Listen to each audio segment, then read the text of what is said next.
target that you've set in terms of affordable housing, and you're talking about 11 lakh homes and 7 lakh homes in the Mumbai metropolitan region, if I've got them right. Isn't this a tad too ambitious? And how do you intend to make these houses more affordable, sir? What about the land? Where do you get the land from?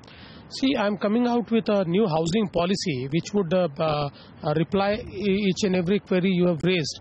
So basically it's a well thought strategy by which we would involve the private sector, will incentivize them so that they build more and more affordable houses. And when you say incentivize, what do you mean exactly, sir? So there are many ways to incentivize. It's like you give them more FAR if they use it for making affordable houses. So there are many initiatives through which freeing some land in Mumbai, which is till now freezed for certain purposes. It's like the salt pan land, which is freezed by the central government. We are into negotiations with the central government, and if the negotiations which are likely to succeed, we may get around 600 hectares of land. So there are many initiatives which would create incentives to make affordable housing. You know, the development plan that you had announced, you have now gone back to the drawing board because the development plan met with major criticism, and you're now reviewing that process. Do you believe that maybe it was done in too much of a hurry, and what kind of corrections are you hoping to make now in the second draft? See, basically that draft was being made for last 2 years. And I think that it should have been made properly. There were a lot of problems in the draft. Till it comes to the government has no role to play. It was all Mumbai Municipal Corporation which had role to play. Moreover, the initial draft is made by the commissioner, and he places it before the municipal corporation. So at that level, a lot of problems occurred. That's why, as there was a lot of hue and cry from people, government stepped in. That was not the right time to step in. But we felt that although legally or by act, we had our own time to step in, but we felt that the situation demands that we should step in. So we have stepped in, and we have asked them to correct the entire plan and to republish the plan. What about the Mumbai Metro, sir? Because there doesn't seem to have been any forward movement on the Mumbai Metro. The problems with the RA colony continue to exist. Is the Mumbai Metro going to take off, or is it a project that you believe is unlikely to be viable? No, we have already called for the bids. It's already out.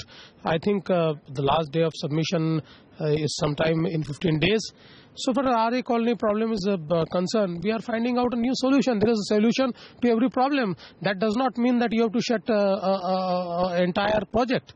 So the project will continue? 100% will continue. You after visiting the Henan province, you also spoke about the airport development model and how you would like to replicate the airport development model in Maharashtra. You're still struggling, sir, as far as the Navi Mumbai airport is concerned. What can we expect, and what do you mean that Maharashtra can replicate the airport development model?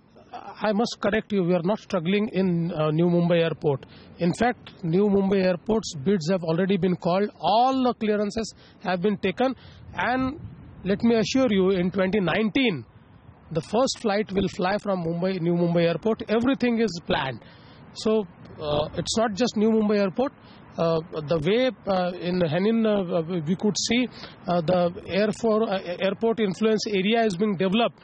That can be developed in New Mumbai, that can also be developed in Nagpur, because the geographical situation of Henan in China is the same what we have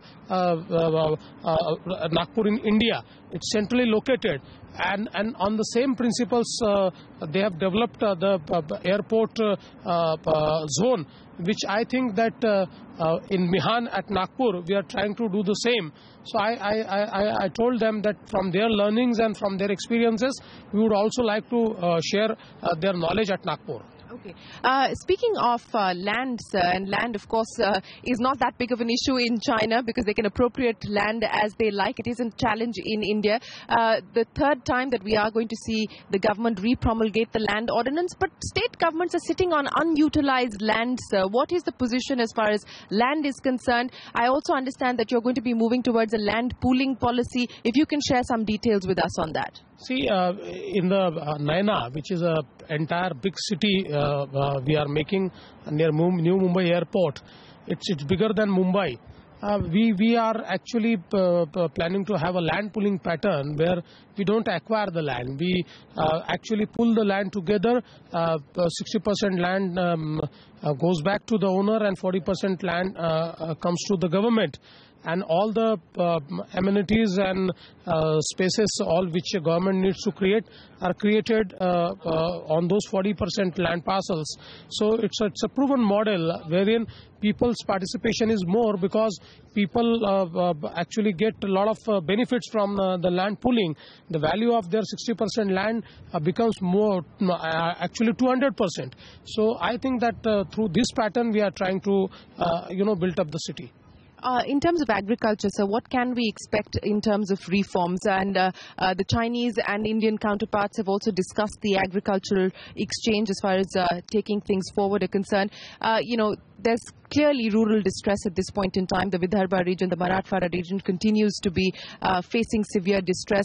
How is the government going to be able to address this issue? What are you doing above the measures that have already been taken so far? See, basically, two things we are doing. One is we are creating decentralized water storages, because the basic problem with the agrarian crisis in Vidarbha and Marathwada is that no irrigation facilities are available. It's a dry land farmings, monocrop system. So we want to shift them to a multi-crop system. For that, we have already started water conservation initiatives in 6,000 villages so that we create distributed water structures. At the same time, we want to shift our focus to agri-processing. We want to create value chains. So with the World Economic Forum, we have already started an initiative called PPPIAD, Integrated Agriculture Development, with public-private partnership. As of now, 5,500,000 farmers are under our value chain. We want to scale it up to 25 lakh so that all the major companies who aggregate the agri-produce and market it or process it can have the value chains.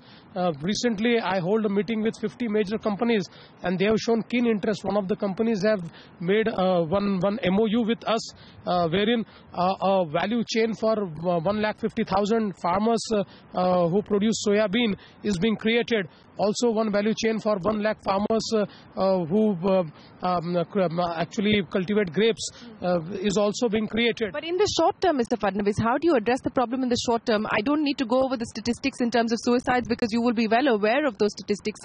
In the short term, what can the government do beyond compensating the families that have lost people on account of farmer suicides? I think there are no shortcuts. You have to have long-term measures. But the best measure which we have taken and which is the shortest is creating the distributed water structures. Because see, we have had loan waiver, we had Prime Minister's package, we had CM package, everything failed. Why? Because until and unless you make them available water, how would they take a second crop? But what about MSP, for instance? I know that both Rajasthan and Maharashtra have asked the centre to hike MSP on certain crops at this point in time. What have you heard so far from the centre? No. As of now, MSP is fine. We have not asked for increase of any MSP of any crop. In fact, we are trying to give MSP to people. See, MSP is minimum support price, and that mechanism cannot make the farmers sustain unless you have a multi-crop system wherein 2-3 crops actually support each other, then only the farmers can sustain. So I think on that issue, our government is taking a lot of steps, and with this distributed water structures which we are creating, I think we'll be able to provide ecosystem where farmers can take multi-crops. In terms of FDI into the state, what is the target that you have, sir? How much do you believe you will be able to get in terms of fresh investments? You spoke about Foxconn, for instance. Who are you talking to? Who are the other large investors that you're talking to, and what kind of FDI do you foresee coming into the state? I don't believe in speaking in figures, because many times they are misleading. Just wait and see. Largest FDI will come to Maharashtra. Thank you. By when, sir? Just wait and see. Thank you. Mr. Fadnavis, appreciate you joining us on CNBC TV 18. It's been a pleasure. Thank you very much for speaking to us, sir. Thank you so much.